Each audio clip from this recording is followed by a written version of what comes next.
প্রিয় অষ্টম শ্রেণীর শিক্ষার্থী বন্ধুরা, ইতিপূর্বে আমরা 4.1 থেকে 4.4 পর্যন্ত প্রবলেমগুলির সলভ দেখলাম, বইয়ের প্রবলেমগুলির।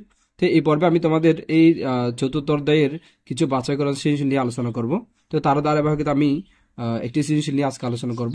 সৃজনশীলটা আছে এরকম, উদ্দীপকে 3টা মান দেওয়া আছে। দেখো, এক্স মাইনাস ওয়াই সমান 3, এক্স ওয়াই, আচ্ছা এক্স ওয়াই একটা মান দেওয়া ছিল, এক্স ওয়াই সমান 4। তো দেওয়া আছে কি এক্স মাইনাস ওয়াই সমান 3, এক্স ওয়াই সমান 4 এবং P square minus 2√3 P plus 1 সমান 0। তাহলে এই তিনটি প্রশ্নের সমাধান আমাদের করতে হবে। তো 1 নাম্বার প্রশ্ন আমাদের দেওয়া আছে এরকম, উৎপাদকে বিশ্লেষণ করো। এই যে এই রাশিটা আমাদের উৎপাদকে বিশ্লেষণ করতে হবে। ক নাম্বার প্রশ্ন আমাদের আছে এরকম, x cube minus y cube minus 2 into x plus y whole স্কোয়ারের কি করো, মান নির্ণয় করো। আবার প্রমাণ করো যে এই যে পি কিউব প্লাস 1/পি কিউব সমান 18√3। এই তিনটি প্রশ্নের আমাদের সমাধান করতে হবে। তো আমি 1 নাম্বার প্রশ্ন নিয়ে আলোচনা করতেছি। দেখো, উৎপাদকে আমাদের কি করতে হবে, বিশ্লেষণ করতে হবে। সমাধান ক নাম্বার,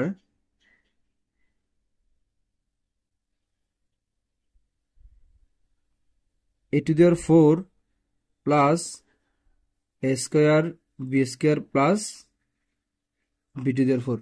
এই রাশিটা আমাদের দেওয়া আছে ক নাম্বারে, বলা হচ্ছে এটাকে কি করো, উৎপাদকে বিশ্লেষণ করো। তো দেখো, এই প্রবলেমটা আমরা বইয়ের মধ্যে দেখেছিলাম। তো প্রবলেমটি সলভ করার জন্য আমরা এভাবে করতে পারি। আমরা প্রথম এই রাশিটিকে এ স্কোয়ার বানাবো, প্লাস এই যে শেষের রাশিটাকে আমরা বি স্কোয়ার বানাবো। তাহলে দেখো, এই বলতে এখানে এ স্কোয়ার, বি বলতে এখানে বি স্কোয়ার। তাহলে বি স্কোয়ার পুরোটাকে যদি আমরা বি মনে করি, বির উপরে একটা স্কোয়ার আছে বি স্কোয়ার, এ স্কোয়ার পুরোটাকে আমরা মনে করলে স্কোয়ার। তাহলে মাঝখানে সূত্র অ্যাপ্লাই করার জন্য আমাদের 2ab সামথিং এরকম লাগে। তো আমাদের এখানে যদি প্লাস আছে, আমি 2ab চিন্তা করতেছি, প্লাস 2a, এ বলতে স্কোয়ার, 2ab, বি বলতে বি স্কোয়ার। তাহলে দেখো, আমরা এই প্রথম রাশিটিকে স্কোয়ার বানালাম, তৃতীয় রাশিটিকে আমরা শেষের পদটিকে আমরা কি বানালাম, বি স্কোয়ার বানালাম। তো প্রথম পদটিকে স্কোয়ার, তৃতীয় পদটিকে আমরা বি স্কোয়ার বানালে মাঝখানে আমাদের সূত্র অ্যাপ্লাই করার জন্য 2ab লাগে। তো আমি সূত্র অ্যাপ্লাই করার জন্য 2ab দিয়ে দিলাম। 2a, এ বলতে স্কোয়ার, বি বলতে বি স্কোয়ার। কিন্তু আমাদের আসলে স্কোয়ার বি স্কোয়ার কয়টা ছিল, একটা ছিল। আমি লিখলাম সূত্র মিলানোর জন্য 2টা। তাহলে আমি এখানে কয়টা স্কোয়ার বি স্কোয়ার এক্সট্রা লিখলাম, একটা এক্সট্রা লিখলাম। তাহলে সেটা আমাদের কি করতে হবে, স্কোয়ার বি স্কোয়ার একটা বাদ দিয়ে দিতে হবে। তাহলে এখন ব্যালেন্স হয়েছে। দেখো, তাহলে এই লাইন থেকে লাইন লিখা যায়, এটা সমান এটা, এটা সমান এটা, আর মাঝখানে 2 স্কোয়ার বি স্কোয়ার থেকে একটা মাইনাস স্কোয়ার বি স্কোয়ার বাদ দিলে আর একটা কি থাকবে, স্কোয়ার বি স্কোয়ার থাকবে। তাহলে ব্যালেন্স হয়েছে। এবার আমরা এই প্রথম 3টা পদের সাহায্যে আমরা লিখতে পারবো a square plus 2ab plus b square, অর্থাৎ a plus b square. A বলতে স্কোয়ার, বি বলতে বি স্কোয়ার। তাহলে a plus b whole square minus এটাকে আমি একটু সাজিয়ে লিখতেছি। দেখো, সাজিয়ে বলতে আমি এই পুরোটাকে এ বি, এটার উপর হোল বর্গ দিয়ে দিলাম। এ বি, এটা পুরোটা গুণাকার আছে, এটার এর উপর স্কোয়ার, বির উপর স্কোয়ার। তাহলে আমি এ বি হোল স্কোয়ার দিলে আসলে মান কোনো পরিবর্তন হয় না, কারণ এর উপর স্কোয়ার আছে, তাহলে স্কোয়ার, বির উপর স্কোয়ার থাকলে বি স্কোয়ার। এবার এতে করে সুবিধা কি হলো, দেখো, এই পুরোটাকে যদি আমরা মনে মনে এই চিন্তা করি, এই পুরোটাকে যদি বি চিন্তা করি, তাহলে দেখো এ স্কোয়ার মাইনাস বি স্কোয়ার। তাহলে আমরা একটা সূত্র জানি এরকম, এ স্কোয়ার মাইনাস বি স্কোয়ার সমান এ plus B into a minus B. আমরা এই সূত্রটা এখানে অ্যাপ্লাই করবো, রাইট। তাহলে দেখো, এ স্কোয়ার বলতে পুরোটার উপর square, minus minus b square, b square বলতে পুরোটার উপর বি স্কোয়ার। তাহলে a plus b minus b, অর্থাৎ এ স্কোয়ার বি স্কোয়ার যেটা থাকবে সেটা একবার যোগ আকারে একবার বিয়োগ আকারে। তাহলে এই পুরোটার উপর স্কোয়ার, এই পুরোটার উপর বি স্কোয়ার। তাহলে আমরা লিখতে পারি এরকম, এই বলতে এই পুরোটা a square plus b square plus a b. তাহলে দেখো, a plus b, then a বলতে পুরোটা a square plus b square, এটা পুরোটা মিলে এ মাইনাস বি, বি বলতে এ বি। দেন এই পুরো রাশিটা আমাদের গুণাকারে চলে আসছে। তাহলে এখানে আমাদের উৎপাদক বিশ্লেষণ শেষ। যখনই আমরা হচ্ছে কোন একটা বীজগাণিতিক রাশিকে 2 বা ততোধিক বীজগাণিতিক রাশির গুণফল আকারে নিয়ে আসতে পারবো, তখনই আমাদের উৎপাদক করা শেষ। তাহলে এটা উৎপাদক করা শেষ হয়েছে। তাহলে এটা আমাদের ক নাম্বারের আনসার। এখন আমরা পরবর্তী প্রশ্নে যাব। ক নাম্বার প্রশ্নে কি বলা আছে, দেখো, খ নাম্বার প্রশ্ন আমাদের মান নির্ণয় করতে হবে, x cube minus y cube minus 2 into x plus y whole square. তো এটা মান নির্ণয় করতে হবে আমাদের। এখানে আসলে এই এক্স ওয়াই রিলেটেড দুটা কি দিয়ে আছে, মান দিয়ে আছে। এটা আমরা পিটা নিয়ে এখানে কাজ করব না, কারণ এই যে পি চলক জাতীয় যে রাশিটি দিয়ে আছে সেটা আসলে গ নাম্বারের জন্য। তো আমাদের এক্স ওয়াই রিলেটেড, তাহলে এই দুটা পদকে কাজে লাগাতে হবে। তাহলে আমাদের এক্স মাইনাস ওয়াই সমান 3 দিয়ে আছে, এক্স ওয়াই সমান 4 দিয়ে আছে, এই দুটা মান দিয়ে আছে। দুটা মান থেকে আমাদের এই প্রদত্ত রাশিটার মান নির্ণয় করতে হবে। তাহলে আমি লিখতেছি, দেখো, গ নাম্বারে, খ নাম্বারে আমরা লিখতেছি, দেওয়া আছে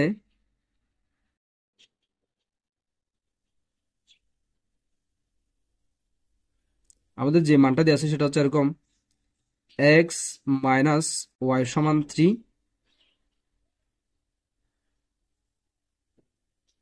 এবং এক্স ওয়াই সমান 4।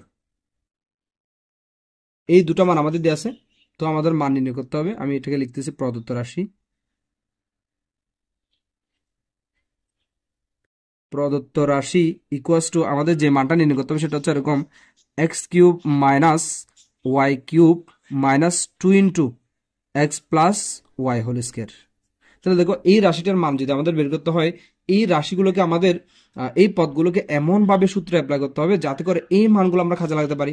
তাহলে দেখো প্রথমত আমাদের আছে x cube minus y cube. আমি এক্স কিউব মাইনাস ওয়াই কিউবের যদি একটা সূত্র দিই, মান নির্ণয় সূত্র, তাহলে এই যে সূত্রটা এরকম হয় না, x minus y whole cube plus 3 into a b into a minus b, অর্থাৎ এক্স মাইনাস ওয়াই। তাহলে দেখো এই x cube minus y cube, আমি শুধু এই এতটুকু একটা কি দিলাম, সূত্র দিলাম। X cube minus y cube সমান আমরা জানি x minus y whole cube plus 3 x y into x minus y. তাহলে এতটুকু আমরা সূত্র দিলাম। এই সূত্র দেওয়ার পর দেখো তো এখানে এক্স মাইনাস ওয়াই মান আমরা বসাতে পারবো, এক্স ওয়াই মান বসাতে পারবো, এক্স মাইনাস ওয়াই মান বসাতে পারবো। তাহলে আমরা এমনভাবে সূত্র অ্যাপ্লাই করবো যাতে করে প্রদত্ত মানগুলো আমরা কি করতে পারি, ব্যবহার করতে পারি। তাহলে এক্স কিউব মাইনাস ওয়াই কিউবের কাজ শেষ। এবার আমরা পরে যে মানটা আছে দেখো minus 2 into x plus y whole square. দেখো এই x plus y whole square নিয়ে আমি একটু কাজ করবো। X plus y whole square, কিন্তু আমাদের x plus y whole square কোনো মান দেয় না। আমাদের যেটা দিয়ে আছে x minus y whole square, তা আমরা জানি a plus b whole square বা x plus y whole square এটা দেওয়া থাকলে তার বিপরীত ভ্যালু অর্থাৎ বিপরীত হোল স্কোয়ার বের করার সূত্রটা হচ্ছে এরকম। অর্থাৎ আমি যদি এক্স প্লাস ওয়াই থেকে x plus y whole square থেকে যদি লিখতে চাই, আমি 2টা রাখলাম পাশে, -2 এই x plus y whole square সমান আমরা লিখতে পারি এরকম x minus y whole square, অর্থাৎ তার বিপরীত হোল স্কোয়ারটা আমরা লিখলাম। বিনিময় ব্যালেন্স করার জন্য এখানে মাইনাস থাকলে প্লাস 4xy। এই সূত্রটা নিশ্চয়ই সবার মনে আছে। অর্থাৎ আমি এই যে x plus y whole square, x plus y whole square বিপরীত হোল স্কোয়ার এখানে লিখলাম। এই যে আমার 2 পাশে আছে, এই 2টা নিয়ে কোনো কাজ করে নেই, আমি জাস্ট এই x plus y whole square নিয়ে কাজ করছি, রাইট। এই x plus y whole square সমান কি, তার বিপরীত হোল স্কোয়ার প্লাস 4xy। তাহলে এখানে যদি মাইনাস হয় এখানে প্লাস, এখানে প্লাস হলে এখানে মাইনাস, ঠিক সেম ভাবে আমরা লিখলাম x plus y whole square সমান x minus y whole square plus 4xy। এবার এই পুরোটাকে আমাদের সূত্র অ্যাপ্লাই করা শেষ, আমরা জাস্ট মানগুলো বসে দেবো। এই যে এক্স মাইনাস ওয়ার মান আমাদের দেওয়া আছে, এক্স ওয়ার মান দেওয়া আছে, এবার জাস্ট মানগুলো বসে দিয়ে আমরা ক্যালকুলেট করলে আমাদের কাজ শেষ। আমরা বলতে পারি এখন x minus y whole cube, এই এক্স মাইনাস ওয়ার মান দেওয়া আছে 3, তাহলে 3 whole cube plus 3 into x ওয়ার মান হচ্ছে 4 ইন্টু এক্স মাইনাস ওয়ার মান হচ্ছে 3 মাইনাস 2 সেকেন্ড ব্র্যাকেট এই এক্স মাইনাস ওয়াই এর মান কত, এক্স মাইনাস ওয়ার মান হচ্ছে 3, তাহলে 3 square plus 4 into x y এর মান হচ্ছে কত 4, বা একটা ফার্স্ট ব্র্যাকেট দিলে চলবে। 3 কিউব হচ্ছে 27 প্লাস 3 4 12, 3 12 36 মাইনাস 2 ইন্টু দেখো 3 স্কোয়ার মানে হচ্ছে 9, 9 4 4 16, 16 আর 9 হচ্ছে 25।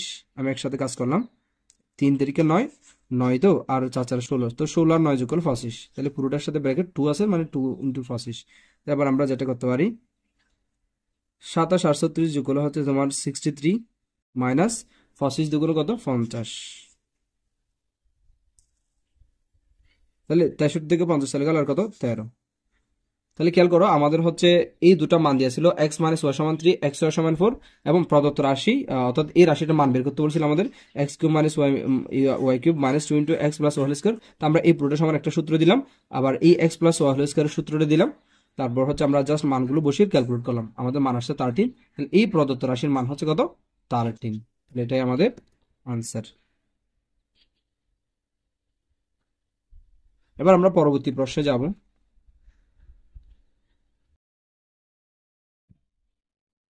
দেখো পরবর্তী গ নাম্বার, এই খ নাম্বার প্রশ্ন আমাদের শেষ, এই গ নাম্বার প্রশ্নটা আমরা করব। এই গ নাম্বার প্রশ্ন আমাদের দেওয়া আছে প্রমাণ করে যে পি কিউব প্লাস 1/পি কিউব সমান কত 18√3। তো আমি এই অঙ্কটি করার জন্য তোমাদের আসলে কিভাবে চিন্তা করবে সেটা একটু দেখাচ্ছি। দেখো আমরা টু দ্য পয়েন্ট চিন্তা করব। কি চিন্তা করবো দেখো, আমাদের হচ্ছে এই পি কিউব প্লাস 1/পি কিউব সমান 18√3, এটা বাম পক্ষ সমান ডান পক্ষ প্রমাণ করা লাগবে। তো আমরা যদি এতটুকু যদি একটু চিন্তা করি, এই যে পি কিউব প্লাস 1/পি কিউবের মান যদি আমরা বের করতে চাই, এই যে দেখো পি কিউব প্লাস 1/p³ যদি আমরা বের করতে চাই, তাহলে এক্ষেত্রে বাম পক্ষে এটা যদি আমরা লেফট হ্যান্ড সাইড এটা করতে চাই, আমি তোমাদের একটু ধারণা দিচ্ছি আসলে কিভাবে আমরা চিন্তাটা করবো। তো pq প্লাস 1/p³ এখানে পুরোটা হচ্ছে aq প্লাস b³ সূত্র পড়বে, অর্থাৎ এরকম pq প্লাস 1/p^3।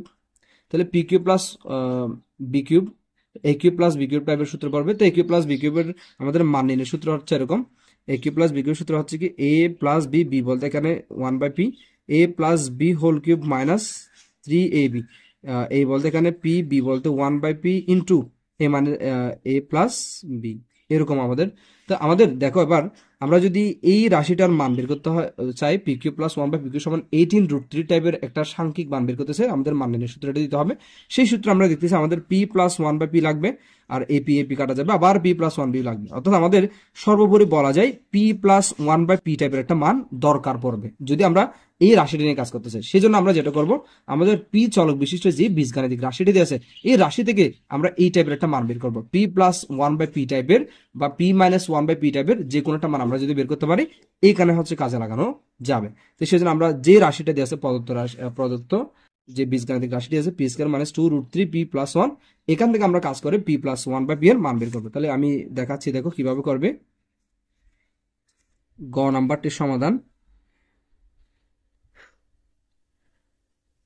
আমরা বলতে পারি, দেওয়া আছে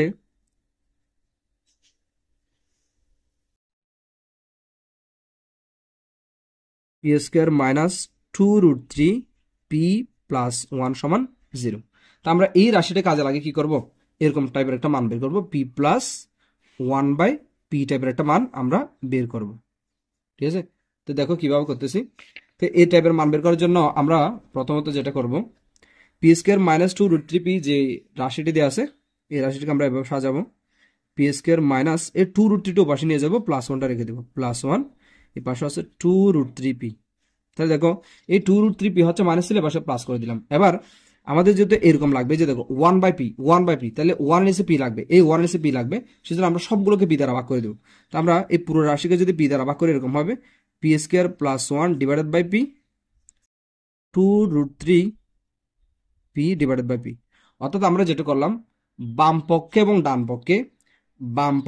পক্ষে পি দ্বারা ভাগ করলাম। পি দ্বারা ভাগ করার পর দেখো নিচে যদি এরকম হর যদি সিঙ্গেল আকার এবং গুণ আকার থাকে, এই হরটাকে তুমি উপরে দুটো লবের সাথে 2 বা ততোধিক যা লব থাকে না কেন তুমি সেপারেট করে লিখতে পারবো, অর্থাৎ p² by p plus 1/p equals to ap কাটা গেলে এখানে থাকবে 2√3। তাহলে দেখো এই পিটাকে আমরা এভাবে সেপারেট করে লিখতে হবে, তবে উপরে থাকলে নিচের 2 বা ততোধিক হর থাকলে কারণ মিশে যায় না, নিচের হর যদি একটাই হয় তখন এই একটা বা গুণাকারে থাকলে তখন এই পদটাকে উপরে যে 2 বা ততোধিক যোগ বিয়োগ আকারে যে পদগুলো থাকবে তাদের সাথে আলাদা আলাদা সেপারেট করে p² এর সাথে একবার 1 এর সাথে এভাবে লেখা যায়। কারণ কি এই দুটো তুমি লসাগু নিয়ে দেখো ঠিক উপরের লাইনটা পাবা, তাহলে এখানে মান কোনো পরিবর্তন হয় না। এবার দেখো এই p² আর p যদি কাটাকাটি করি, তাহলে আরেকটা থাকবে উপরে p প্লাস এই 1/p যেমনে ইকুয়ালস টু 2√3। তাহলে দেখো যে বীজগাণিতিক রাশিটা আমাদের p চলক বিশিষ্ট দিয়েছিল, সেখান থেকে আমরা p প্লাস 1/p এর মান একটা বের করলাম 2√3। এবার আমরা লিখবো আমাদের কাঙ্ক্ষিত মান পেয়ে গেছি আমরা, p প্লাস 1/p সমান 2√3। এখন আমরা এটাকে 1 নং সমীকরণ দিতে পারি, অর্থাৎ মানটা বের করে রাখলাম আর কি। এবার আমাদের সেই ইয়াতে চলে যেতে হবে, লেফট হ্যান্ড সাইড প্রমাণে। লেফট হ্যান্ড সাইডে আমাদের সিরিজ এরকম p³ প্লাস 1/p³ এটা সমান আমাদের 18√3 এটা প্রমাণ করতে হবে। এবার আমরা সুন্দর মতো সূত্র দিব, এটাকে a³ প্লাস b³ বানাবো, a³ প্লাস এই যে দেখো 1/p b³ বানালাম। তাহলে এটা এই যে 1/p এর উপর কিউব করলে এই পুরোটা কিন্তু উপরের লাইনটা ঠিকই চলে আসে, অর্থাৎ এরকম a³ প্লাস b³ বানালাম। এবার a³ প্লাস b³ এর আমাদের যে সূত্রটি আছে সেই সূত্রটা হচ্ছে এরকম a প্লাস b, তাহলে দেখো a বলতে এখানে p, b বলতে 1/p, তাহলে a plus b whole cube minus এখানে প্লাস হলে এখানে মাইনাস 3ab, 3 দিলাম সূত্রে 3, a বলতে এখানে p, b বলতে 1/p into a plus b, অর্থাৎ a বলতে p, b বলতে 1/p। তাহলে এবার যদি আমরা লক্ষ্য করি, এই যে দেখো ap কাটাকাটি যাবে, তাহলে আর থাকবে p plus 1/p whole cube না, এই p প্লাস 1/p এর মান আমাদের কত দিয়ে আছে 2√3 দিয়ে আছে। তা আমরা এই p প্লাস 1/p এর মান বসাবো কত 2√3, তাহলে p প্লাস 1/p এর মান আমরা 2√3 বসালাম মাইনাস 3, এই p প্লাস 1/p এর মান কত 2√3, যেটা আমরা আগে থেকে বের করে রাখছিলাম। ঠিক আছে, এবার দেখো এইখানে একটা জিনিস তোমাদের বেসিক বোঝার আছে, তো কোনো কিছুর উপর পাওয়ার যদি কিউব হয়, কোনো কিছুর উপর পাওয়ার কিউব মানে কি ওই মানটা আসলে গুণাকার 3বার আছে। অর্থাৎ আমি যদি বলি এখানে 2√3 এটার উপর কি আছে পাওয়ার কিউব, তাহলে এটা মানে বোঝাবে 2√3 গুণন 2√3 গুণন 2√3, অর্থাৎ 3টা 2√3 গুণাকার আছে। তাহলে এবার দেখো এখান থেকে আমরা কি পাই 2 এই টু যদি গুণ করি 2 দুগুণে 4 4 দুগুণে 8, আবার দুটো √3 মিলে একটা পূর্ণাঙ্গ 3 আর একটা √3 গুণাকারে রয়ে যাবে। তাহলে আমি আবার একবার বুঝাচ্ছি, দেখো এই টু 3টা 2 যদি আমরা গুণ করি তাহলে 2 দুগুণে 4 4 দুগুণে 8 পাই, আবার দুটো √3 মিলে একটা পূর্ণাঙ্গ 3 হয় আর একটা √3 গুণাকারে থেকে যায়। তাহলে সব মিলে দেখো 3 8 24 24 √3। ওকে, তাহলে এই 2√3 হোল কিউব সমান আমরা কত পেলাম 24 √3 মাইনাস 3 দুগুণে কত 6, তাহলে 6 √3। এবার দেখো 24টা √3 থেকে 6টা √3 বাদ দিলে আর কত থাকবে 18টা √3, 18 √3, যেটা আমাদের প্রমাণে চেয়েছিল। এটা সমান এটা কি করো প্রমাণ করো। লেফট হ্যান্ড সাইড সমান right hand side, right hand side. সুতরাং আমরা বলতে পারি এটা কি প্রমাণিত, প্রুফড। আমি আবার একবার বলতেছি এই জিনিসটা দেখো 2√3 হোল কিউব সমান আমরা 24 √3 পেলাম, মাইনাস মাইনাস 3 দুগুণে 6 6 √3। তাহলে 24টা √3 থেকে এই 24টা √3 থেকে যদি 6টা √3 চলে যায় আরো 18টা √3, যেটা আমাদের প্রশ্নে চেয়েছিল, অর্থাৎ p cube plus 1/p cube সমান 18 √3 আমাদের প্রমাণিত। এখন তোমাদের একটু বলে রাখি অনেকেই যেটা করে আমি দেখলাম আর কি, আমার অনেক স্টুডেন্ট যাদের আশা করি তোমরা এই ভুলটা করবে না। এই যে দেখো এই √3 বাদ দিয়ে দেয়, তো √3 বাদ দিয়ে তারা আসলে এটা √3টা বাদ দিয়ে দেয়, তারা 24 থেকে 6 হলে 18 বসায় দেয়। এটা আসলে কখনো সম্ভব নয়। অর্থাৎ তারা যেটা করে এই √3 বাদ দিয়ে দেয়, তারপর 24 থেকে 6 বাদ দিয়ে 18 বসায় দেয়, 18টা আনসার হিসেবে লিখে দেয়, যেটা আসলে পসিবল না। তো তোমাদের একটু জাস্ট এই অঙ্কটা বোঝার জন্য আমি তোমাদের একটু বলে দিই যাদের এই ধরনের প্রবলেম আছে। মনে করো আমি যদি তোমাদের বলি এই যে 5x মাইনাস 2x, তাহলে তোমরা কি করো 5x থেকে 2x বাদ দিলে 3x করো, অর্থাৎ ফার্স্ট x থেকে 2x বাদ দিলে আরো 3x। তার মানে এই নয় যে x বাদ দিয়ে আমরা x টা বাদ দিতে এরকম কিছু না, অর্থাৎ 5x থেকে 2x বাদ দিলে আরো 3x থাকবে। ঠিক সেম একই রুলস অনুসারে আমরা 24টা √3 থেকে যদি 6টা √3 বিয়োগ করে দিই তাহলে আরো 18টা √3 আমাদের থাকবে। তো আমাদের ইতিমধ্যে এই প্রবলেমটি সমাধান হয়ে গেল। তো তোমাদের যদি আমার ভিডিওটি ভালো লেগে থাকে লাইক করিও এবং কমেন্ট করে জানিও তোমাদের আসলে আরো কোন ধরনের ভিডিও চাই, আর সাবস্ক্রাইব করে পাশে থাকার জন্য অনুরোধ রইল।